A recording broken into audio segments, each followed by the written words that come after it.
ಶೀಘ್ರದಲ್ಲೇ online cab ಸೇವೆ ಪ್ರಾರಂಭ. ನಗರದಲ್ಲಿ ಮೊಟ್ಟ ಮೊದಲ ಬಾರಿಗೆ ಆಟೋ ಕ್ಯಾಬ್ ಸೇವೆ ಪ್ರಾರಂಭ. ಬುಕ್ ಮಾಡಿದವರಿಗೆ ಸರಿಯಾದ ಸಮಯ, ಸೂಕ್ತ ದರದಲ್ಲಿ ಸುರಕ್ಷಿತ ಪ್ರಯಾಣದ ವ್ಯವಸ್ಥೆ, ಆಟೋ ಕ್ಯಾಬ್ ಸೇವೆ ಲಭ್ಯ. ಕೇವಲ ₹99ಗಳಲ್ಲಿ ಆರಂಭದ ಅತ್ಯಾಧುನಿಕ ಟ್ರೆಂಡಿಂಗ್ ವಸ್ತುಗಳನ್ನು ಕೊಡುವ ದಿ ಚೆನ್ನೈ ಶಾಪಿಂಗ್ ಮಾಲ್ ಈಗ ನಮ್ಮ ರಾಯಚೂರು ಮಹಾನಗರದಲ್ಲಿ. ಮಾರ್ಚ್ 8ರಂದು ಪ್ರಮುಖ ಸಿನಿ ತಾರೆಗಳು ಕೀರ್ತಿ ಸುರೇಶ್ ಮತ್ತು ನಿಶ್ವಿಕಾ ನಾಯ್ಡು ಅವರ ಹಸ್ತಗಳಿಂದ ಅದ್ದೂರಿ ಆರಂಭ. ತೆಲಂಗಾಣ, ಆಂಧ್ರಪ್ರದೇಶ, ಮಹಾರಾಷ್ಟ್ರಗಳಲ್ಲಿ ನಂಬರ್ 1 ಫ್ಯಾಷನ್ ಮಾಲ್ ಈಗ ನಮ್ಮ ರಾಯಚೂರು ಮಹಾನಗರದಲ್ಲಿ. ತಪ್ಪದೇ ಸಂದರ್ಶಿಸಿ the Chennai shopping mall, station road, public gardens ಎದುರೇ, ರಾಯಚೂರು. ನಮಸ್ಕಾರ, ಮೆಗಾ ವಾರ್ತೆಗಳಿಗೆ ಸ್ವಾಗತ. ಮೊದಲಿಗೆ ಹೆಡ್ಲೈನ್ಸ್. ಸಾಹಿತಿ ಶಾಂತರಸ ಶತಮಾನೋತ್ಸವ, ದಬ್ಬಾಳಿಕೆ ಶೋಷಣೆ ವಿರುದ್ಧ ಧ್ವನಿ ಎತ್ತಿದ ಶಾಂತರಸರು ಮಾದರಿ. ಖಾಸಗೀಕರಣದಿಂದ ಅಪಾಯ, ಸಿದ್ದನಗೌಡ ಪಾಟೀಲ್. ದೈಹಿಕ ಶಿಕ್ಷಕರಿಗೆ ಸರ್ಕಾರದಿಂದಲೇ ತಾರತಮ್ಯ, ಸಹ ಶಿಕ್ಷಕರಾಗಿ ಪರಿಗಣಿಸಿ ಮುಂಬಡ್ತಿ ನೀಡಲು ನ್ಯಾಯಾಲಯದ ಮೊರೆ, ಶ್ರೀಕಂಠಸ್ವಾಮಿ. ಮುನ್ನೂರು ಕಾಪು ಸಮಾಜದ ಯುವ ಸಂಘದಿಂದ ಕ್ರಿಕೆಟ್ ಪಂದ್ಯ, ಯುವಕರು ಮಾದರಿಯಾಗುವ ಕೆಲಸ ಮಾಡಿ, ಎ ಪಾಪಾರೆಡ್ಡಿ. ಭಾರತೀಯ ಜೈನ್ ಸಂಘದಿಂದ ಗೌತಮ ಗಿನಿಯಾ ಸೇರಿ ಇಬ್ಬರಿಗೆ ಸೇವಾರತ್ನ ಪ್ರಶಸ್ತಿ ಪ್ರದಾನ. ಶ್ರೀರಾಮನವಮಿ ಅಂಗವಾಗಿ ಬಜರಂಗಿ ಯುವ ಸೇನೆಯಿಂದ ಅದ್ದೂರಿ ಉತ್ಸವ ಮೂರ್ತಿ ಮೆರವಣಿಗೆ. ಪಂಚಮುಖಿ ಗಾಣದಾಳಿನಲ್ಲಿ ಕಾಲುವೆಗೆ ಕೊಚ್ಚಿ ಹೋದ ಇಬ್ಬರು ಮಕ್ಕಳು. ಮತ್ತು ಪ್ರಶಾಂತ ನಗರದ ಮನೆ ಕಳ್ಳತನ, ಚಿನ್ನಾಭರಣ ದೋಚಿ ಪರಾರಿ. ಈಗ ವಾರ್ತೆಗಳ ವಿವರ. ಶಿಕ್ಷಣ, ಆರೋಗ್ಯ ಸೇರಿ ಬಹುತೇಕ ಸಾರ್ವಜನಿಕ ವಲಯಗಳು ಖಾಸಗೀಕರಣಗೊಳ್ಳುತ್ತಿವೆ. ಅಂಬಾನಿ, ಅದಾನಿ ಸೇರಿ ಪಾರ್ಲಿಮೆಂಟ್ ಅನ್ನು ನಿಯಂತ್ರಣದಲ್ಲಿಟ್ಟುಕೊಂಡಿದ್ದಾರೆ. ಶಾಂತರಸರ ಪ್ರತಿವಿರೋಧ ಮನೋಭಾವ ಅಳವಡಿಸಿಕೊಂಡು ಅವರ ವಿರುದ್ಧ ಮೆಟ್ಟಿ ನಿಲ್ಲಬೇಕಾಗಿದೆ ಎಂದು ಹೋರಾಟಗಾರ, ಪ್ರಗತಿಪರ ಚಿಂತಕ ಸಿದ್ದನಗೌಡ ಪಾಟೀಲ್ ಹೇಳಿದರು. ನಗರದ ಪಂಡಿತ್ ಸಿದ್ದರಾಮ ಜಂಬಲ್ದಿನ್ನಿ ರಂಗಮಂದಿರದಲ್ಲಿ ಶಾಂತರಸರ ಶತಮಾನೋತ್ಸವ ಕಾರ್ಯಕ್ರಮ ಉದ್ಘಾಟಿಸಿ ಮಾತನಾಡಿದರು. ಇವತ್ತಿನ ದಿನಗಳಲ್ಲಿ ಜಾಗತೀಕರಣದಲ್ಲಿ ಇವತ್ತು ನಾವು ಪ್ರಜೆಗಳಾಗಿ ಉಳಿದಿಲ್ಲ, ಗ್ರಾಹಕರಾಗಿದ್ದೇವೆ. ಕೊಳ್ಳುವ ಶಕ್ತಿ ಇದ್ದರೆ ಮಾತ್ರ ಪ್ರಜೆ, ಕೊಳ್ಳುವ ಶಕ್ತಿ ಇಲ್ಲದೆ ಇದ್ದರೆ ಪ್ರಜೆಗಳಲ್ಲ. ಅಂತ ಸ್ಥಿತಿಯಲ್ಲಿ ನಾವಿದ್ದೇವೆ. ಸಾಕಷ್ಟು ಅಭಿವೃದ್ಧಿಯಾಗಿದೆ, ಆದರೆ ಅಭಿವೃದ್ಧಿಯಲ್ಲಿ ಮನುಷ್ಯ ನಿಲ್ಲದಂತಾಗಿದೆ ಎಂದರು. ಹೈದರಾಬಾದ್ ಕರ್ನಾಟಕ ಪ್ರದೇಶದಲ್ಲಿ ನಿಜಾಮರ ಆಳ್ವಿಕೆ ಸಂದರ್ಭದಲ್ಲಿ ದೌರ್ಜನ್ಯ, ದಬ್ಬಾಳಿಕೆ ಮಿತಿ ಮೀರಿದ್ದವು. ಆ ಕಾಲಘಟ್ಟದಲ್ಲಿ ಶಾಂತರಸರು 2 ಕತೆ ರಚಿಸಿದ್ದರು. ಆ ಕತೆಗಳು ಓದಿದರೆ ನಿಜಾಮರ ಆಳ್ವಿಕೆಯ ಸಂದರ್ಭದಲ್ಲಿ ನಮ್ಮ ತಾತ ಮುತ್ತಾತ ಹೇಗಿದ್ದರು ಎಂದು ತಿಳಿಸಿಕೊಡುತ್ತದೆ. 1947ರ ಸ್ವಾತಂತ್ರ್ಯ ದೊರಕಿತ್ತು, ಆದರೆ ಈ ನೆಲಕ್ಕೆ ಸ್ವಾತಂತ್ರ್ಯ ದೊರಕಿರಲಿಲ್ಲ. 1 ವರ್ಷ ಕಾಯಬೇಕಾಯಿತು. ನಿಜಾಮರ ಆಳ್ವಿಕೆಯಲ್ಲಿ ಈ ಪ್ರದೇಶ ವಶದಲ್ಲಿತ್ತು. ನಿಜಾಮರ ದಾಳಿ, ದಬ್ಬಾಳಿಕೆ, ದೌರ್ಜನ್ಯಗಳ ಕಥೆಗಳಲ್ಲಿ ಅದ್ಭುತವಾಗಿ ಬರೆದಿದ್ದಾರೆ. ಇವತ್ತಿನ ಕಾಲಘಟ್ಟದಲ್ಲಿ ಶಾಂತರಸರ ಕಥೆಗಳನ್ನು ಓದಲೇಬೇಕಾಗಿದೆ ಎಂದು ತಿಳಿಸಿದರು. ಇವತ್ತು ನಾವು ಅತಂತ್ರರಾಗಿದ್ದೇವೆ. ಭೂ ಕಬಳಿಕೆದಾರರ ವಿರುದ್ಧ ಅನೇಕ ಹೋರಾಟಗಳು ನಡೆಸುತ್ತಿದ್ದಾರೆ. ನಿಜಾಮರ ಆಳ್ವಿಕೆಯಿಂದ ಬಿಡುಗಡೆಯಾಗಿದ್ದೇವೆ, ಆದರೆ ಸ್ವತಂತ್ರ ಸಿಕ್ಕಿಲ್ಲ ಎಂಬುದು ಮನಗಾಣಬೇಕಾಗಿದೆ. ಸ್ವಾತಂತ್ರ್ಯ ಬಂದ ಮೇಲೆ ನಿಜಾಮರ ಗುಲಾಮಗಿರಿ ಮುಂದುವರೆದಿತ್ತು. ಬಹುತೇಕರು ಕಾಂಗ್ರೆಸ್ ನಾಯಕರಾಗಿದ್ದಾರೆ. ಅವರು ಈಗ ಪುಡಾರಿಗಳಾಗಿ, ನಾಯಕರಾಗಿ ನಮ್ಮನ್ನು ಆಳುತ್ತಿದ್ದಾರೆ. ಅಂದು ಸ್ವಾತಂತ್ರ್ಯದ ಜೊತೆಗೆ ರಾಜಕೀಯದಲ್ಲಿ ಭ್ರಷ್ಟಾಚಾರವಿತ್ತು. ಇಂದು ಭ್ರಷ್ಟಾಚಾರವೇ ರಾಜಕೀಯವಾಗಿದೆ. ಈ ಸಂದರ್ಭದಲ್ಲಿ ಶಾಂತರಸರ ಹೋರಾಟ ನಮಗೆ ಬೇಕಾಗಿದೆ. ನಾಗರಿಕ ವ್ಯಾಪಾರೀಕರಣ ಗ್ರಾಮಗಳಲ್ಲಿಯೂ ವಿಸ್ತರಿಸಿದೆ. ದೇಶದ ಪ್ರಜೆಗಳಾದ ನಾವುಗಳು ಶಾಂತರಸರ ಹಾದಿಯನ್ನು ಅನುಸರಿಸಬೇಕಾಗಿದೆ. ದೌರ್ಜನ್ಯ, ದಬ್ಬಾಳಿಕೆ ವಿರುದ್ಧ ಮೆಟ್ಟಿ ನಿಲ್ಲಬೇಕಾದ ಸ್ಥಿತಿ ಒದಗಿ ಬಂದಿದೆ ಎಂದು ತಿಳಿಸಿದರು. ಆರ್ಜಿ ಹಳ್ಳಿ ನಾಗರಾಜ್ ಅವರು ಉಷಾ ಜ್ಯೋತಿಯವರ ಇರುವಿಕೆಯ ಹಾದಿಯಲ್ಲಿ ಗಜಲ್ ಪುಸ್ತಕ ಬಿಡುಗಡೆಗೊಳಿಸಿ ಮಾತನಾಡಿದರು.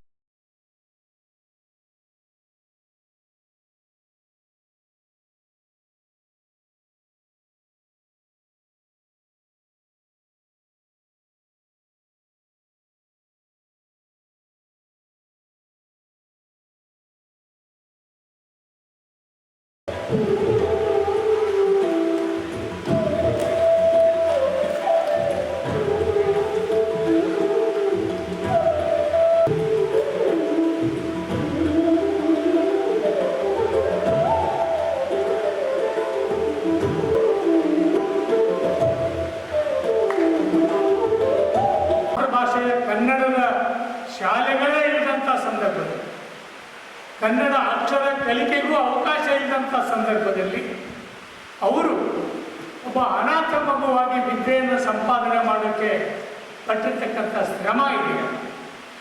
ಸೊ ಅದೆಲ್ಲದರ ಜೊತೆಗೆ ಅವರಿಗೆ ಇಂಥ ನಾಡನ್ನೇ ಪ್ರತಿನಿಧಿಸ್ತಕ್ಕಂಥ, ಇಲ್ಲಿ ನಾವು ಭಾಳ ಕಡಿಮೆ ಜನ ಇರ್ಬೋದು, ಆದರೆ ಈ ನಾಡಿನ ಈ ಪ್ರದೇಶದ ಜನಪರ ಹೋರಾಟಗಾರರು ನಾವೆಲ್ಲರೂ ಇಲ್ಲಿ ಇರೋದರಿಂದ, ನಾಡಿನ ಬಗ್ಗೆ ಕಳಕಳಿ ಕಾಳಜಿ ಇರ್ತಕ್ಕಂಥ ಜನ ಇಲ್ಲಿ ಇರೋದ್ರಿಂದ ಅವರು ಅವತ್ತಿನ ಸಂದರ್ಭದಲ್ಲಿ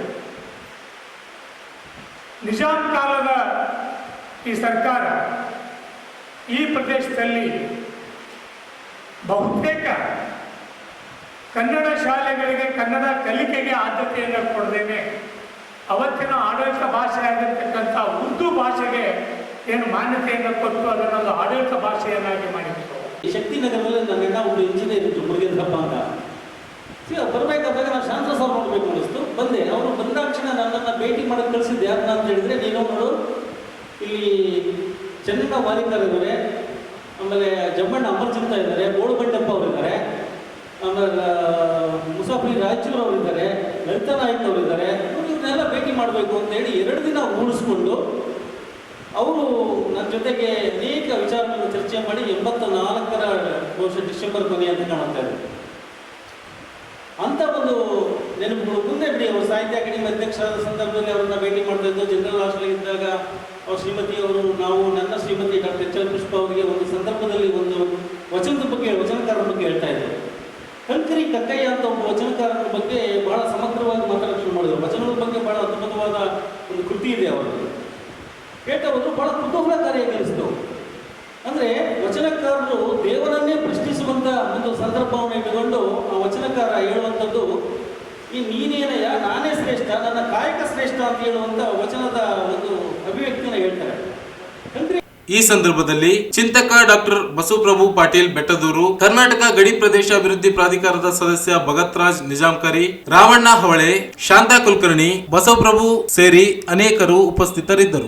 ರಾಜ್ಯದಲ್ಲಿ ದೈಹಿಕ ಶಿಕ್ಷಕರ ವಿಷಯದಲ್ಲಿ ಸರ್ಕಾರವೇ ತಾರತಮ್ಯ ನೀತಿಯನ್ನು ಅನುಸರಿಸುತ್ತಿದ್ದು, ವೃಂದ ಮತ್ತು ನೇಮಕಾತಿ ನಿಯಮಗಳನ್ನು ತಿದ್ದುಪಡಿ ಮಾಡದೆ ಹೋದಲ್ಲಿ ನ್ಯಾಯಾಲಯದ ಮೊರೆ ಹೋಗಲು ದೈಹಿಕ ಶಿಕ್ಷಕರ ಸಂಘ ಚಿಂತನೆ ನಡೆಸಿದೆ ಎಂದು ರಾಜ್ಯ ಸರ್ಕಾರಿ ಗ್ರೇಡ್ 1 ದೈಹಿಕ ಶಿಕ್ಷಕರ ಸಂಘದ ರಾಜ್ಯಾಧ್ಯಕ್ಷ ಶ್ರೀಕಂಠ ಸ್ವಾಮಿ ಹೇಳಿದರು. ಅವರಿಂದು ಮಾಧ್ಯಮಗೋಷ್ಠಿ ಉದ್ದೇಶಿಸಿ ಮಾತನಾಡಿ, ವೈದ್ಯನಾಥ್ ಸಮಿತಿ ಶಿಫಾರಸುಗಳಲ್ಲಿ 12 ಮಾತ್ರ ಜಾರಿಗೊಳಿಸಲಾಗಿದೆ. ಉಳಿದ ಶಿಫಾರಸುಗಳ ಜಾರಿಗೆ ಕರ್ನಾಟಕ ಮೀನಾಮೇಷ ಎಣಿಸುತ್ತಿದೆ. ದೈಹಿಕ ಶಿಕ್ಷಕರನ್ನು ಸಹ ಶಿಕ್ಷಕರೆಂದು ಪರಿಗಣಿಸಲು ಸರ್ಕಾರ ಈ ಹಿಂದೆ ಆದೇಶ ನೀಡಿದ್ದರೂ ಶಿಕ್ಷಣ ಸಚಿವರು ಸದನದಲ್ಲಿ ಪರಿಗಣಿಸುವುದಿಲ್ಲ ಎಂದು ಹೇಳಿದ್ದಾರೆ. ಇಲಾಖೆಯ ಅಧಿಕಾರಿಗಳು ದಾರಿ ತಪ್ಪಿಸುವ ಕೆಲಸಕ್ಕೆ ಮುಂದಾಗಿದ್ದಾರೆ.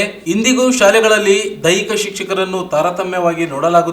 ಸೇವಾ ಜ್ಯೇಷ್ಠತೆಯನ್ನು ಸಹ ಪರಿಗಣಿಸದೆ ನಿರ್ಲಕ್ಷ್ಯವಿಸಲಾಗುತ್ತಿದೆ ಎಂದು ತಿಳಿಸಿದರು. ಸೇವಾ ಪುಸ್ತಕದಲ್ಲಿಯೂ ಜ್ಯೇಷ್ಠತೆಯನ್ನು ಪರಿಗಣಿಸುತ್ತಿಲ್ಲ. ದೈಹಿಕ ಶಿಕ್ಷಣವನ್ನು ಪಠ್ಯವನ್ನಾಗಿ ಪರಿಗಣಿಸಿದ್ದರೂ ಭಾಗ 1ರ ಬದಲು ಪಠ್ಯೇತರ ಚಟುವಟಿಕೆ ಎಂದು ಪರಿಗಣಿಸಲಾಗುತ್ತಿದೆ. ಉತ್ತಮ ಶಿಕ್ಷಕ ಪ್ರಶಸ್ತಿಗಳಲ್ಲಿಯೂ ದೈಹಿಕ ಶಿಕ್ಷಕರನ್ನು ಪರಿಗಣಿಸುತ್ತಿಲ್ಲ. 2007ರಿಂದ ವೈದ್ಯನಾಥ್ ಸಮಿತಿ ಶಿಫಾರಸು ಜಾರಿಗೊಂಡಿದ್ದರೂ ದೈಹಿಕ ಶಿಕ್ಷಕರ ಸಮಸ್ಯೆಗಳ ಪರಿಗಣಿಸಲು ಸರ್ಕಾರ ಮುಂದಾಗುತ್ತಿಲ್ಲ. ಮುಂಬಡ್ತಿ ಪ್ರೌಢಶಾಲಾ ವಿಭಾಗದಲ್ಲಿಯೇ ದೈಹಿಕ ಶಿಕ್ಷಕರನ್ನು ಮುಂದುವರಿಸುವುದು ಸೇರಿ ಹಲವು ಬೇಡಿಕೆಗಳನ್ನು ಸರ್ಕಾರ ಗಮನ ಸೆಳೆಯಲಾಗುತ್ತಿದೆ ಎಂದು ತಿಳಿಸಿದರು. ಆದರೂ ಸಕಾರಾತ್ಮಕ ಸ್ಪಂದನೆ ದೊರೆಯದೇ ಇರುವುದರಿಂದ ಆಡಳಿತ ನ್ಯಾಯಾಧೀಕರಣ ಮೊರೆ ಹೋಗಲು ಚಿಂತಿಸಲಾಗುತ್ತದೆ. ಖಾಲಿ ಇರುವ ದೈಹಿಕ ಶಿಕ್ಷಕರ ಹುದ್ದೆಗಳನ್ನು ಭರ್ತಿ ಮಾಡುವುದು, ಪದವಿ ಪೂರ್ವ ಕಾಲೇಜುಗಳಲ್ಲಿಯೂ ದೈಹಿಕ ಉಪನ್ಯಾಸಕ ನೇಮಕಾತಿ ಮಾಡುವ ವಿಷಯದಲ್ಲಿ ಸರ್ಕಾರಕ್ಕೆ ಮನವಿ ಮಾಡುವುದಾಗಿ ಹೇಳಿದರು.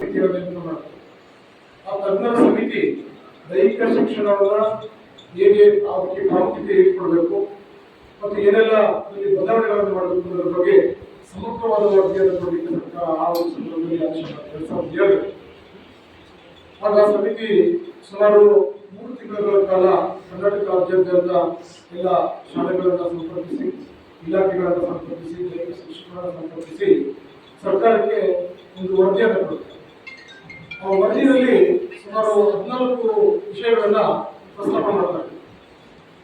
ಆ 14 ಅಂಶಗಳಲ್ಲೂ ಕೂಡ ಅಲ್ಲಿ ದೈಹಿಕ ಶಿಕ್ಷಕರ ಒಂದು ಪಠ್ಯ ವಿಷಯವಾಗಿರ್ಬೋದು, ಅದನ್ನು ಹೇಗೆ ಇಲಾಖಾ ಮಟ್ಟದಲ್ಲಿ ಜಾರಿಗೊಳಿಸಬೇಕು ಅನ್ನೋದ್ರ ಬಗ್ಗೆ ಅವರು ಒಂದು ವರದಿಯಲ್ಲಿ ಸಂಪೂರ್ಣವಾದಂತಹ ವಿವರವನ್ನು ಕೊಟ್ಟಿದ್ದಾರೆ. ದೈಹಿಕ ಶಿಕ್ಷಣವನ್ನ ಒಂದು ಪಠ್ಯ ವಿಷಯವನ್ನಾಗಿ ಮಾಡಬೇಕು ಅಂತ ಸರ್ಕಾರ ಆ ಒಂದು ವರದಿಯನ್ನು ಸಂಪೂರ್ಣವಾಗಿ ಒಪ್ಪಿಕೊಂಡು ಅದರ ಜಾರಿಯನ್ನು ಕೂಡ ಮಾಡುತ್ತೆ. ಜಾರಿ ಮಾಡಿ ಅದರಲ್ಲಿ ಬರೀ 12 ಅಂಶಗಳನ್ನು ಮಾತ್ರ ಅವರು ಸರ್ಕಾರ ಜಾರಿಗೊಳಿಸುತ್ತೆ. 23/7/2007ರಲ್ಲಿ ಈ ವರದಿಯನ್ನು ಒಪ್ಪಿಕೊಂಡು ಆ ತಜ್ಞರ ಸಮಿತಿಯ ವರದಿಯಲ್ಲಿರ್ತಕ್ಕಂಥ 14 ಅಂಶಗಳಲ್ಲಿ 12 ಅಂಶಗಳನ್ನು ಪರಿಗಣಿಸಿ ಅದನ್ನು ಜಾರಿಗೊಳಿಸಿದೆ. ಸಂಘದ ಜಿಲ್ಲಾಧ್ಯಕ್ಷ ಎಂಕಪ್ಪ ಪಿರಂಗಿ ಮಾತನಾಡಿ ದೈಹಿಕ ಶಿಕ್ಷಕರ ಬೇಡಿಕೆಗಳಿಗೆ ಸರ್ಕಾರ ಸ್ಪಂದಿಸುತ್ತಿಲ್ಲ. ಶಾಲೆಗಳಲ್ಲಿ ದೈಹಿಕ ಶಿಕ್ಷಕರ ಹೆಸರುಗಳನ್ನು ಹಾಜರಿ ಪುಸ್ತಕದಲ್ಲಿ ಕೊನೆಯಲ್ಲಿ ಹೆಸರಿಸಲಾಗುತ್ತದೆ. ದೈಹಿಕ ಶಿಕ್ಷಣ ಕಡ್ಡಾಯವಾಗಿದ್ದರೂ ಸಹ ಶಿಕ್ಷಕರೆಂದು ಪರಿಗಣಿಸುತ್ತಿಲ್ಲ. ಜ್ಯೇಷ್ಠತೆ ಮುಂಬಡ್ತಿಗಳಲ್ಲಿ ಅನ್ಯಾಯವಾಗುತ್ತಿದೆ ಎಂದು ತಿಳಿಸಿದರು. ಈ ಒಂದು ಸಮಯದಲ್ಲಿ ದೈಹಿಕ ಶಿಕ್ಷಕರ ಜ್ಯೇಷ್ಠತೆ ಆಧಾರದ ಮೇಲೆ ನಮ್ಮ ಶಾಲೆಗಳಲ್ಲಿ ಮುಖ್ಯ ಶಿಕ್ಷಕರ ಬಡ್ತಿನೂ ಇಲ್ಲ, ಜೊತೆಯಲ್ಲಿ ಹಾಜರಿ ಪುಸ್ತಕದಲ್ಲಿ ನಮ್ಮ ಹೆಸರನ್ನು ಬರಬೇಕಾದ್ರೆ ಕೊನೆಯಲ್ಲಿ ಲಾಸ್ಟಿಗೆ ನಮ್ಮ ಹೆಸರನ್ನು ಬರ್ತಾರೆ. 30 ವರ್ಷ ಸರ್ವಿಸ್ ನವಾದರೂ ಸಹ ನಿನ್ನೆ ಮೊನ್ನೆ ಭರ್ತಿಯಾದವರು ಹೆಸರನ್ನು ಮೇಲೆ ಬರೆದು ನಮ್ಮ ಹೆಸರನ್ನು ಕೆಳಹಂತದಲ್ಲಿ ಬರೆಯುವ ಒಂದು ಪದ್ಧತಿಯನ್ನು ಸಹ ಈ ಒಂದು ಇಲಾಖೆಯಲ್ಲಿ ಇರುತ್ತದೆ. ದೈಹಿಕ ಶಿಕ್ಷಕರ ಹೆಸರನ್ನು ಹಾಜರಿ ಪುಸ್ತಕದಲ್ಲಿ ಸೇವಾ ಜ್ಯೇಷ್ಠತೆ ಮೂಡಿಸಬೇಕಂತೆ. ದೈಹಿಕ ಶಿಕ್ಷಕರಿಗೆ ಸಂಬಂಧಪಟ್ಟ ಎಲ್ಲ ಸೇವಾ ಆಡಳಿತಾತ್ಮಕ ವಿಷಯಗಳ ನಿರ್ವಹಣೆಗಳು ಈ ಹಿಂದೆ ಇದ್ದಂತೆ ನಿರ್ದೇಶಕರು ಪ್ರೌಢ ಶಿಕ್ಷಣರವರ ವ್ಯಾಪ್ತಿಯಲ್ಲಿಯೇ ಮುಂದುವರಿಸಬೇಕಂತೆ. ದೈಹಿಕ ಶಿಕ್ಷಣ ಪಠ್ಯ ವಿಷಯಗಳನ್ನು ಭಾಗ ಎ ಪರಿಗಣಿಸಬೇಕಂತೆ. ತಾಲೂಕಾ ಜಿಲ್ಲಾ ರಾಜ್ಯ ಮಟ್ಟದಲ್ಲಿ ಉತ್ತಮ ಶಿಕ್ಷಕ ಪ್ರಶಸ್ತಿ ಆಯ್ಕೆಗೆ ಸಂಬಂಧಿಸಿದ ವಿವಿಧ ಸ್ತರಗಳ ಸಮಿತಿಗಳಲ್ಲಿ ಕರ್ನಾಟಕ ರಾಜ್ಯ ಸರ್ಕಾರಿ ಗ್ರೇಡ್ 1 ದೈಹಿಕ ಶಿಕ್ಷಕರ ಸಂಘವನ್ನು ಪರಿಗಣಿಸುವುದು. ವಿದ್ಯಾರ್ಥಿ ಕ್ರೀಡಾ ನಿಧಿ ವಿಕಿಎನ್ ಕಾರ್ಯಕಾರಿ ಸಮಿತಿಯಲ್ಲಿ ಮಾನ್ಯತೆ ಪಡೆದ ಕರ್ನಾಟಕ ರಾಜ್ಯ ಸರ್ಕಾರಿ ಗ್ರೇಡ್ 1 ದೈಹಿಕ ಶಿಕ್ಷಕರ ಸಂಘವನ್ನು ಪರಿಗಣಿಸುವುದು. ದೈಹಿಕ ಶಿಕ್ಷಕರ ಮುಂಬಡ್ತಿಯನ್ನು ತಕ್ಷಣ ಪ್ರಾರಂಭಿಸುವುದು. ವಿಭಾಗ ಮಟ್ಟದಲ್ಲಿ ಮುಂಬಡ್ತಿ ನೀಡುವಾಗ ಸರ್ಕಾರದ ಅಧಿಸೂಚನೆ 4/9/2023 ಜಾರಿ ಬರುವಂತೆ ನೇಮಕಾತಿ ಪ್ರಾಧಿಕಾರಿಗೆ ನಿರ್ದೇಶನ ನೀಡುವುದು. ಈ ಸಂದರ್ಭದಲ್ಲಿ ರಾಜ್ಯ ಉಪಾಧ್ಯಕ್ಷ ರಾಜು ದೇಸಾಯಿ, ಪರಶುರಾಮ್, ಇಸ್ಮಾಯಿಲ್, ಶಂಕರಪ್ಪ ಮಾಲಿಪಾಟೀಲ್, ರವೀಂದ್ರ ಕೆ, ರಾಜೇಶ್ವರಿ, ಕವಿತಾ, ರಮೇಶ್ ಸೇರಿದಂತೆ ಇತರರಿದ್ದರು. ಯುವಕರು ಕ್ರೀಡಾಸಕ್ತಿ ಬೆಳೆಸಿಕೊಳ್ಳಲು ಪಂದ್ಯಾವಳಿ ಅವಶ್ಯಕವಾಗಿದ್ದು, ಮುನ್ನೂರು ಕಾಪು ಯುವಕರು ಕ್ರಿಕೆಟ್ ಪಂದ್ಯಾವಳಿ ಆಯೋಜಿಸಿ ಮಾದರಿಯಾಗಿದ್ದಾರೆ ಎಂದು ಮಾಜಿ ಶಾಸಕ ಎ ಪಾಪರೆಡ್ಡಿ ಹೇಳಿದರು. ಅವರಿಂದು ಮುಂಗಾರು ಸಾಂಸ್ಕೃತಿಕ ಹಬ್ಬದ ಅಂಗವಾಗಿ ಮುನ್ನೂರು ಸಮಾಜ ಯುವಕ ಸಂಘ ಆಯೋಜಿಸಲಾಗಿದ್ದ ಕ್ರಿಕೆಟ್ ಪಂದ್ಯಾವಳಿಗೆ ಚಾಲನೆ ನೀಡಿ ಮಾತನಾಡಿದರು. ಯುವಕರು ಅವಕಾಶಗಳನ್ನು ಬಳಸಿಕೊಂಡು ಕ್ರೀಡಾಪಟುಗಳಾಗಿ ಹೊರಹೊಮ್ಮಬೇಕು. ಆರೋಗ್ಯ ಮತ್ತು ಮಾನಸಿಕ ಸ್ಥೈರ್ಯ ಹೆಚ್ಚಿಸಲು ಕ್ರೀಡೆಗಳು ಸಹಕಾರಿಯಾಗಿವೆ. 40 ತಂಡಗಳು ಭಾಗವಹಿಸಿರುವ ಪಂದ್ಯಾವಳಿಯಲ್ಲಿ ಪ್ರಥಮ ಸ್ಥಾನ ಪಡೆದ ತಂಡಕ್ಕೆ 50,000 ರೂಪಾಯಿ, ದ್ವಿತೀಯ ಸ್ಥಾನ ಪಡೆದ ತಂಡಕ್ಕೆ 25,000 ರೂಪಾಯಿ ನಗದು ಹಣ ನೀಡುವುದು ಸ್ವಾಗತಾರ್ಹ ಕ್ರಮವಾಗಿದೆ. ಮುನ್ನೂರು ಕಾಪು ಸಮಾಜದ ಇತರೆ ಸಮಾಜಗಳಿಗೆ ಮಾದರಿಯಾಗುವ ಕೆಲಸ ಮಾಡಬೇಕು. ಪ್ರತಿ ವರ್ಷ ಪಂದ್ಯಾವಳಿಗಳನ್ನು ಆಯೋಜಿಸಿ ಸ್ಫೂರ್ತಿಯಾಗಿದೆ ಎಂದು ಮೆಚ್ಚುಗೆ ವ್ಯಕ್ತಪಡಿಸಿದರು.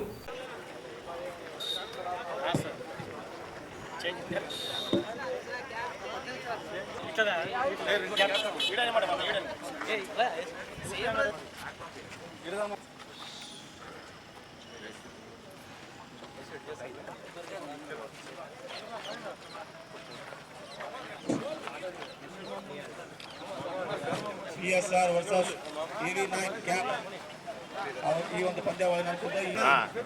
ಹೇಳ್ಕೊಂಡ್ ಹಂಗೆ CSR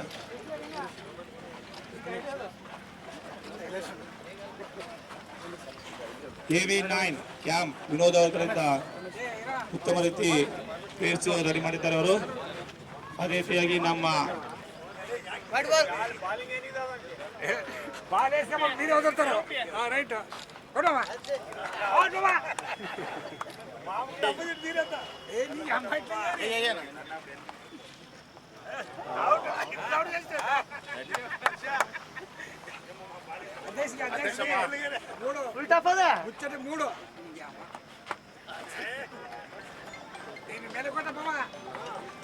ಹಲೋ ಅಪ್ಪ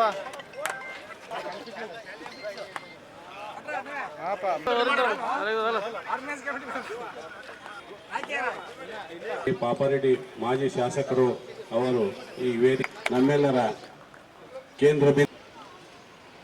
ಅದೇ ರೀತಿಯಾಗಿ ನಮ್ಮ ಸಮಾಜ ಯುವ ಮುಖಂಡರಾದಂತ APR ರಾಜ್ ಕಿರಣ್ ಗೌಡ ಅವರಿಗೂ ಸ್ವಾಗತ ಕೊಡುತ್ತೇನೆ.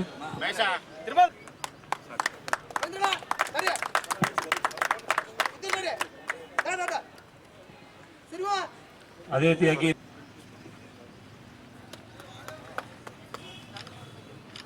ಸಂಜೀವ್ ಅವರ ಕಡೆಯಿಂದ ಅದೇ ರೀತಿಯಾಗಿ ನಮ್ಮ ಸಮಾಜದ ಸದಸ್ಯರಾದಂತ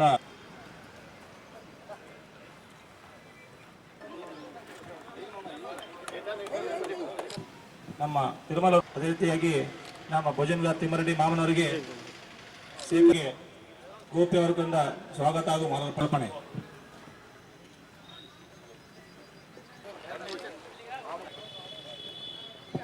ಅದೇ ರೀತಿಯಾಗಿ ಘೋಷ ಪ್ರತಾಪ್ ರೆಡ್ಡಿ, ಅದೇ ರೀತಿಯಾಗಿ ನಮ್ಮ ವಾರ್ಡ್ ನಂಬರ್ 24 ಮುಖಂಡರಂತ, ಅದೇ ರೀತಿಯಾಗಿ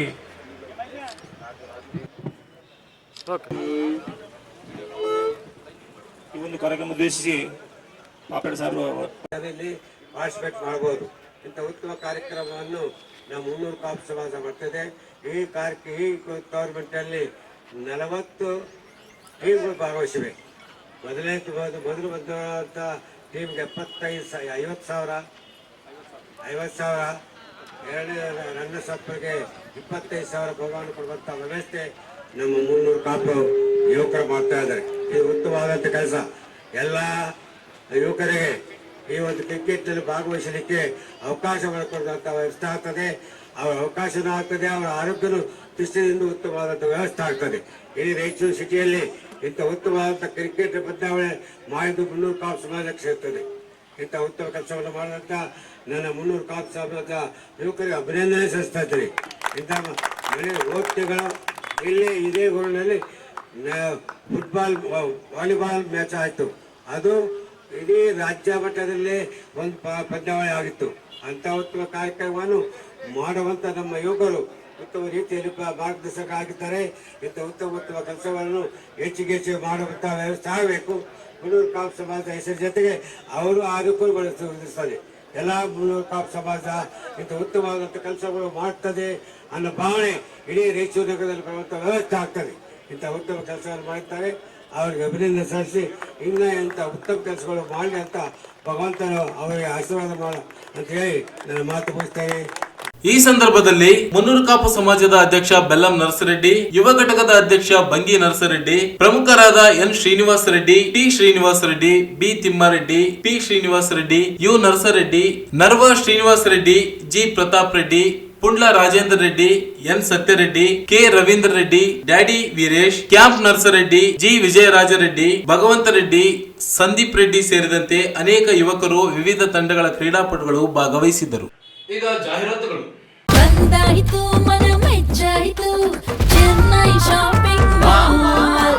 ಟ್ರೆಡಿಷನ್ಗೆ ಲೇಟೆಸ್ಟ್ ಫ್ಯಾಷನ್ಗೆ ಚೆನ್ನೈ ಶಾಪಿಂಗ್ ಮಾಲ್. ಯಾವ ಟ್ರೆಂಡು ಬೇಕು ಆ ಟ್ರೆಂಡು, ಮದುವೆ ಶಾಪಿಂಗ್ಗೆ ನಂಬರ್ 1 ನಮ್ಮ ಚೆನ್ನೈ ಶಾಪಿಂಗ್ ಮಾಲ್. ನಮ್ಮ Chennai shopping mall. Chennai shopping mall. ನಮ್ಮ ಚೆನ್ನೈ ಶಾಪಿಂಗ್ ಮಾಲ್. ಕೇವಲ ₹99ಗಳಲ್ಲಿ ಆರಂಭದ ಅತ್ಯಾಧುನಿಕ ಟ್ರೆಂಡಿಂಗ್ ವಸ್ತುಗಳನ್ನು ಕೊಡುವ ದಿ ಚೆನ್ನೈ ಶಾಪಿಂಗ್ ಮಾಲ್ ಈಗ ನಮ್ಮ ರಾಯಚೂರು ಮಹಾನಗರದಲ್ಲಿ. ಮಾರ್ಚ್ 8ರಂದು ಪ್ರಮುಖ ಸಿನಿ ತಾರೆಗಳು ಕೀರ್ತಿ ಸುರೇಶ್ ಮತ್ತು ನಿಶ್ವಿಕಾ ನಾಯ್ಡು ಅವರ ಹಸ್ತಗಳಿಂದ ಅದ್ದೂರಿ ಆರಂಭ. ತೆಲಂಗಾಣ, ಆಂಧ್ರಪ್ರದೇಶ, ಮಹಾರಾಷ್ಟ್ರಗಳಲ್ಲಿ ನಂಬರ್ 1 ಫ್ಯಾಷನ್ ಮಾಲ್ ಈಗ ನಮ್ಮ ರಾಯಚೂರು ಮಹಾನಗರದಲ್ಲಿ. ತಪ್ಪದೇ ಸಂದರ್ಶಿಸಿ the Chennai shopping mall, station road, public gardens ಎದುರೇ, ರಾಯಚೂರು.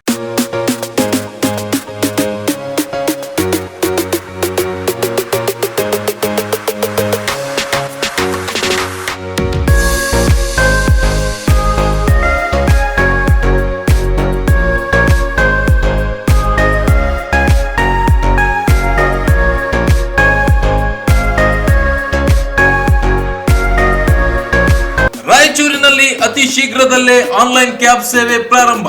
ನಗರದಲ್ಲಿ ಮೊಟ್ಟ ಮೊದಲ ಬಾರಿಗೆ ಆಟೋ ಕ್ಯಾಬ್ ಸೇವೆ ಪ್ರಾರಂಭ. ಬುಕ್ ಮಾಡಿದವರಿಗೆ ಸರಿಯಾದ ಸಮಯ, ಸೂಕ್ತ ದರದಲ್ಲಿ ಸುರಕ್ಷಿತ ಪ್ರಯಾಣದ ವ್ಯವಸ್ಥೆ, ಆಟೋ ಕ್ಯಾಬ್ ಸೇವೆ ಲಭ್ಯ. 369 ಕ್ಯಾಬ್ ಸೇವೆ ಶೀಘ್ರದಲ್ಲೇ ನಿಮ್ಮ ಮನೆ ಬಾಗಿಲಿಗೆ. ಗೂಗಲ್ ಪ್ಲೇ ಸ್ಟೋರ್ ನಿಂದ 369 ಕ್ಯಾಬ್ ಆಪ್ ಅನ್ನು ಈಗಲೇ ಡೌನ್ಲೋಡ್ ಮಾಡಿಕೊಂಡು ಗ್ರಾಹಕರು ಈ ಸೇವೆಯನ್ನು ಸದುಪಯೋಗ ಪಡೆದುಕೊಳ್ಳಿ.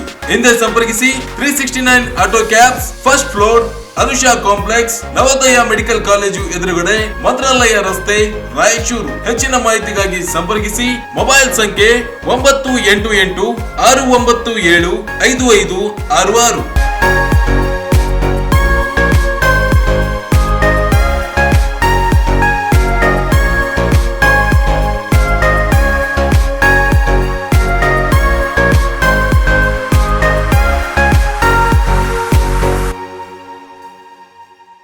ಜಾಹೀರಾತಿನ ನಂತರ ಮತ್ತೆ ಮೆಗಾ ವಾರ್ತೆಗಳಿಗೆ ಸ್ವಾಗತ.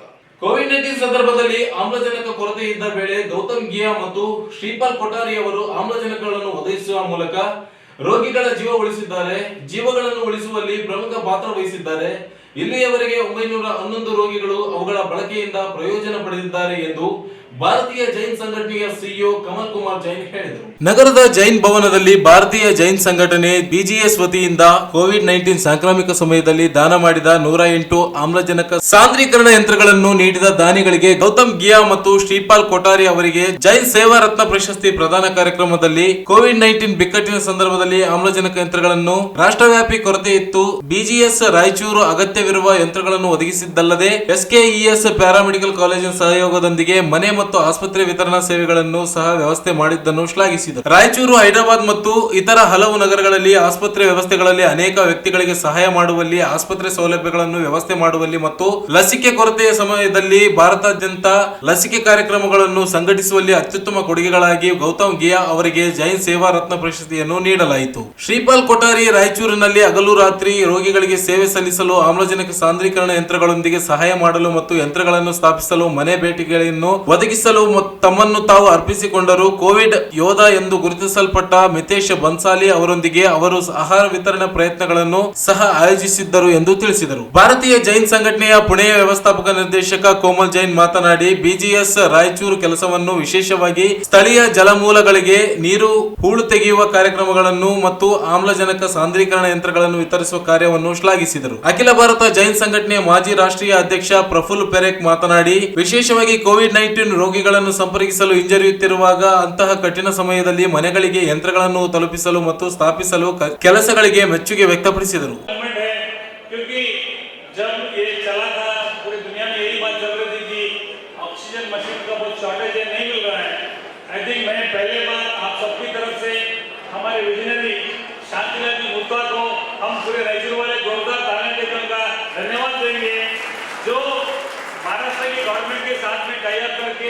चैम्बर ऑफ कॉमर्स विदर्भ का साथ टाइप करके और सिंगापुर में उनका एम्बुलेंस यूज करके बहुत अर्लीस्ट क्वांटिटी में, ज़्यादा क्वांटिटी में उन्होंने जो मशीन नहीं मिलती थी वो मशीन उन्होंने मंगाया था. और वो टाइम पे वो जो मशीन थी 1 लाख के ऊपर कॉस्ट करती थी.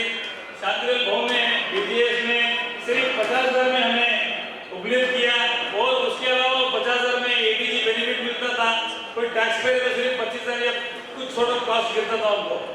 मगर सबसे बड़ी बात ये है, हम सोचना अलग बात है, आप सब दानी हमारे हिसाब से 108 डोनर से 2 ओरिजिनल मशीन दिए, 110 मशीन हमारे पास है. मैं आप सबका बहुत बहुत बहुत आभारी हूँ, नमन करता हूँ, प्रणाम करता हूँ कि आपने विश्वास करके हमें दिया है. ये पहली बात है. दूसरी बात है, कोई भी चीज को शुरू करना, स्केल अप करना, आगे बढ़ाना, लंबा चलाना. एमओसी रिकब चौधरी एवं रूपाली जांगड़ा की तरफ से भी हार्दिक हार्दिक स्वागत एवं अभिनंदन. वीडियो दिखाना चाहते हैं जिसे आप उसका पुष्टिकरण, उसका प्रीव्यू आपको दिया जाएगा. वीडियो नंबर 1 जो आप रायचूर के कमल कुमार जी जैन आपको आगे का बताएं. एक तारीख, एक क्रांति बीजेएस में लाई है, एक सोच बदलाव का. कोमल जी जैन, आपका भी बहुत बहुत धन्यवाद. पुणे से आई है. मुझे पहले बार पता चला कि हमें तो ब्रेन में जाना पड़ेगा. I was surprised when she said that I have never travelled. Thank you for ये वीडियो बोलते हैं जिसकी जानकारी है. इन्होंने अपना सब कुछ बीजेएस को समर्पित किया है. जैसे हमारे पास प्रेसिडेंट प्रफुल्ल जी पारक है, सर आपका भी हम बहुत बहुत स्वागत गाइड करते रहे हैं. और कर्नाटक में जो बीजेएस को शुरू किया था स्वागत करते हैं. ऐसे टीम मेंबर का स्वागत करते हैं, आप सभी का स्वागत करते हैं. फिर एक बार कुछ जुगाड़ करके आए. मैं बहुत बहुत आभारी हूँ साहब, पधारिया, बहुत बहुत धन्यवाद. ऐसे ही हमारे दानियों के बारे में बहुत कुछ हम तो कहना चाहते हैं, डोनर्स के बारे में बहुत. Thank you, thank you, thank you, धन्यवाद. काम करो ऐसा लेते हैं, ये जिंदगी तो सब काट लेते हैं. जिंदगी ऐसा जियो कि मिसाल बन जाए. सर क्योंकि बरसों के बाद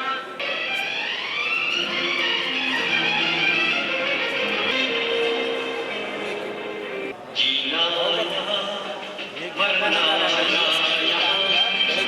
ಈ ಸಂದರ್ಭದಲ್ಲಿ ಅಧ್ಯಕ್ಷ ಸಮಿಕಿತ್ ಜೈನ್, ಬಿಜಿಎಸ್ ಪ್ರಾದೇಶಿಕ ಅಧ್ಯಕ್ಷ ವಿಕಾಸ್ ಜೈನ್, ರಾಜ್ಯಾಧ್ಯಕ್ಷ ಕಿಶೋರ್ ಜೈನ್, ಪ್ರಕಾಶ್ ಗುಲೇಚಾ, ರಾಷ್ಟ್ರೀಯ ಕಾರ್ಯದರ್ಶಿ ದಿನೇಶ್ ಪರ್ಚಾ, ರಾಜ್ಯ ಸಂಸ್ಥಾಪಕ ಓಂ ಪ್ರಕಾಶ್ ಲುನಾವತ್ ಸೇರಿದಂತೆ ಇನ್ನಿತರರು ಉಪಸ್ಥಿತರಿದ್ದರು. ರಾಯಚೂರು ಶ್ರೀರಾಮನವಮಿ ಅಂಗವಾಗಿ ಭಾನುವಾರ ಸಂಜೆ ಅದ್ದೂರಿಯಾಗಿ ಶ್ರೀರಾಮನ ಮತ್ತು ಶ್ರೀ ಆಂಜನೇಯನ 14 ಅಡಿ ಎತ್ತರದ ಮೂರ್ತಿ ಭವ್ಯ ಮೆರವಣಿಗೆ ನಡೆಸಲಾಯಿತು. ನಗರದ ನೇತಾಜಿ ವೃತ್ತದ ಸಮೀಪದಲ್ಲಿರುವ ಕೋದಂಡರಾಮ ದೇವಸ್ಥಾನದಲ್ಲಿ ಶ್ರೀ ಬಜರಂಗ ಯುವಸೇನಾ ಸಮಿತಿಯ ಪದಾಧಿಕಾರಿಗಳಿಂದ ಶ್ರೀರಾಮ ಮತ್ತು ಆಂಜನೇಯ ಮೂರ್ತಿ ಶೋಭಾಯಾತ್ರೆ ನಡೆಯಿತು. ನೇತಾಜಿ ವೃತ್ತದಿಂದ ಆರಂಭವಾದ ಭವ್ಯ ಮೆರವಣಿಗೆ ನಗರದ ವಿವಿಧ ರಸ್ತೆ ಹಾಗೂ ವೃತ್ತಗಳ ಮೂಲಕ ಸಂಚರಿಸಿತು. ಭವ್ಯ ಮೆರವಣಿಗೆ ನಗರದ ರಸ್ತೆಯುದ್ದಕ್ಕೂ ಸಾಗಿ ಬಂದಿತ್ತು. ವಿವಿಧ ಭಕ್ತಿಗೀತೆಗಳೊಂದಿಗೆ ಯುವಕರು ಶೋಭಾಯಾತ್ರೆಯಲ್ಲಿ ಕುಣಿದು ಕುಪ್ಪಳಿಸಿ ಸಂಭ್ರಮಿಸಿದರು. ಶೋಭಾಯಾತ್ರೆಯಲ್ಲಿ ವಿವಿಧ ಮಠಾಧೀಶರು, ರಾಜಕೀಯ ಮುಖಂಡರು ಸೇರಿದಂತೆ ವಿಶ್ವ ಹಿಂದೂ ಪರಿಷತ್, ಬಜರಂಗ ಯುವ ಸೇನೆ, ಬಜರಂಗ ದಳದ ಪದಾಧಿಕಾರಿಗಳು, ನೂರಾರು ಯುವಕರು ಪಾಲ್ಗೊಂಡಿದ್ದರು.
ಪ್ರವೇಶಕ್ಕೆ ಇಬ್ಬರು ಮಕ್ಕಳು ನೀರು ಪಾಲಾಗಿರುವ ಘಟನೆ ತಾಲೂಕಿನ ಪಂಚಮುಖಿ ಗಾಣದಾಳ ಗ್ರಾಮದಲ್ಲಿ ನಡೆದಿದೆ. ನೀರಿನಲ್ಲಿ ಕೊಚ್ಚಿ ಹೋದ ಮಕ್ಕಳು ತೆಲಂಗಾಣದ ಗದ್ವಾಲ್ ಮೂಲದ ಅಂಜಲಿ 17 ವರ್ಷ ಹಾಗೂ ಆಂಧ್ರಪ್ರದೇಶದ ಎಮ್ಮೆಗನೂರು ರಘು 14 ವರ್ಷ ಎಂದು ಗುರುತಿಸಲಾಗಿದೆ. ಪೋಷಕರೊಂದಿಗೆ ಮಕ್ಕಳು ಗಾಣದಾಳ ಗ್ರಾಮದ ಪಂಚಮುಖಿ ಆಂಜನೇಯ ಜಾತ್ರಾ ಮಹೋತ್ಸವಕ್ಕೆ ಬಂದಿದ್ದರು. ಹತ್ತಿರದಲ್ಲಿದ್ದ ಕಾಲುವೆಯಲ್ಲಿ ಮಕ್ಕಳು ಆಟವಾಡುತ್ತಿದ್ದ ವೇಳೆ ನೀರಿನ ರಭಸಕ್ಕೆ ಮಕ್ಕಳಿಬ್ಬರು ಕೊಚ್ಚಿ ಹೋಗಿದ್ದಾರೆ. ಕೂಡಲೇ ಅಗ್ನಿಶಾಮಕ ದಳ ಹಾಗೂ ಸ್ಥಳೀಯ ಪೊಲೀಸರಿಗೆ ಮಾಹಿತಿ ನೀಡಿದ್ದು ಮಕ್ಕಳಿಗಾಗಿ ಶೋಧ ಕಾರ್ಯ ನಡೆಸುತ್ತಿದ್ದಾರೆ. ಈ ಕುರಿತು ಇಡಪನೂರು ಪೊಲೀಸ್ ಠಾಣೆಯಲ್ಲಿ ಪ್ರಕರಣ ದಾಖಲಾಗಿದೆ. ನಗರದ ಪ್ರಶಾಂತ್ ನಗರ ಮನೆಯೊಂದರ ಬಾಗಿಲು ಮುರಿದು ಕಳ್ಳತನ ಮಾಡಿರುವ ಘಟನೆ ಪಶ್ಚಿಮ ಠಾಣಾ ವ್ಯಾಪ್ತಿಯಲ್ಲಿ ಜರುಗಿದೆ. ಕೆಕೆಎಸ್ಟಿಸಿಯಲ್ಲಿ ಅಭಿಯಂತರರಾಗಿ ಕಾರ್ಯನಿರ್ವಹಿಸುತ್ತಿರುವ ಎಕೆ ವೀರೇಶ್ ಎಂಬುವರ ಮನೆಯಲ್ಲಿ ಕಳ್ಳತನ ನಡೆದಿದ್ದು 7 ತೊಲೆ ಬಂಗಾರ ಮತ್ತು 1 ಲಕ್ಷ ರೂಪಾಯಿ ನಗದು ಹಣ ದೋಚಿದ್ದಾರೆ ಎಂದು ದೂರಿನಲ್ಲಿ ತಿಳಿಸಲಾಗಿದೆ. ಬೇಸಿಗೆಯ ಹಿನ್ನೆಲೆಯಲ್ಲಿ ಪಕ್ಕದ ಮನೆಯಲ್ಲಿ ಮಲಗಿದ್ದ ಯಾರೂ ಇರುವುದನ್ನು ಗಮನಿಸಿ ಕಳ್ಳತನ ಮಾಡಿರುವ ಶಂಕೆ ವ್ಯಕ್ತವಾಗಿದೆ. ಮೊದಲ ಮಹಡಿಯಲ್ಲಿರುವ ಮನೆ ಬಾಗಿಲ ಕೊಠಡಿಯನ್ನು ಕಿಟಕಿಯಿಂದ ತೆಗೆದು ಕಳ್ಳತನ ಮಾಡಲಾಗಿದೆ. ಘಟನಾ ಸ್ಥಳಕ್ಕೆ ಎಎಸ್ಪಿ ಹರೀಶ್, ಪಶ್ಚಿಮ ಠಾಣೆಯ ಪಿಎಸ್ಐ ಚಂದ್ರಪ್ಪ ಭೇಟಿ ನೀಡಿ ಪರಿಶೀಲನೆ ನಡೆಸಿದ್ದಾರೆ. ಪ್ರಕರಣ ದಾಖಲಾಗಿದ್ದು ತನಿಖೆ ಮುಂದುವರೆದಿದೆ. ಕೊನೆಯಲ್ಲಿ ಮತ್ತೊಮ್ಮೆ ಹೆಡ್ಲೈನ್ಸ್. ಸಾಹಿತಿ ಶಾಂತರಸ ಶತಮಾನೋತ್ಸವ, ದಬ್ಬಾಳಿಕೆ ಶೋಷಣೆ ವಿರುದ್ಧ ಧ್ವನಿ ಎತ್ತಿದ ಶಾಂತರಸರು ಮಾದರಿ, ಖಾಸಗೀಕರಣದಿಂದ ಅಪಾಯ, ಸಿದ್ದನಗೌಡ ಪಾಟೀಲ್.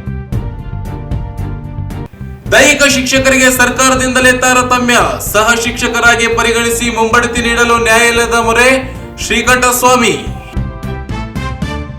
ಮುನ್ನೂರು ಕಾಪು ಸಮಾಜದ ಯುವ ಸಂಘದಿಂದ ಕ್ರಿಕೆಟ್ ಪಂದ್ಯ, ಯುವಕರು ಮಾದರಿಯಾಗುವ ಕೆಲಸ ಮಾಡಿ, ಎ ಪಾಪಾರೆಡ್ಡಿ. ಭಾರತೀಯ ಜೈನ್ ಸಂಘದಿಂದ ಗೌತಮ ಗಿನಿಯಾ ಸೇರಿ ಇಬ್ಬರಿಗೆ ಸೇವಾರತ್ನ ಪ್ರಶಸ್ತಿ ಪ್ರದಾನ. ಶ್ರೀರಾಮನವಮಿ ಅಂಗವಾಗಿ ಬಜರಂಗಿ ಯುವ ಸೇನೆಯಿಂದ ಅದ್ದೂರಿ ಉತ್ಸವ ಮೂರ್ತಿ ಮೆರವಣಿಗೆ. ಪಂಚಮುಖಿ ಗಾಣದಾಳಿನಲ್ಲಿ ಕಾಲುವೆಗೆ ಕೊಚ್ಚಿ ಹೋದ ಇಬ್ಬರು ಮಕ್ಕಳು. ಮತ್ತು ಪ್ರಶಾಂತ ನಗರದ ಮನೆ ಕಳ್ಳತನ, ಚಿನ್ನಾಭರಣ ದೋಚಿ ಪರಾರಿ. ಇಲ್ಲಿಗೆ ಮೆಗಾ ವಾರ್ತೆಗಳು ಮುಕ್ತಾಯವಾದವು. ಮುಂದಿನ ಮೆಗಾ ವಾರ್ತೆಗಳೊಂದಿಗೆ ಮತ್ತೆ ಭೇಟಿಯಾಗೋಣ. ವಂದನೆಗಳು.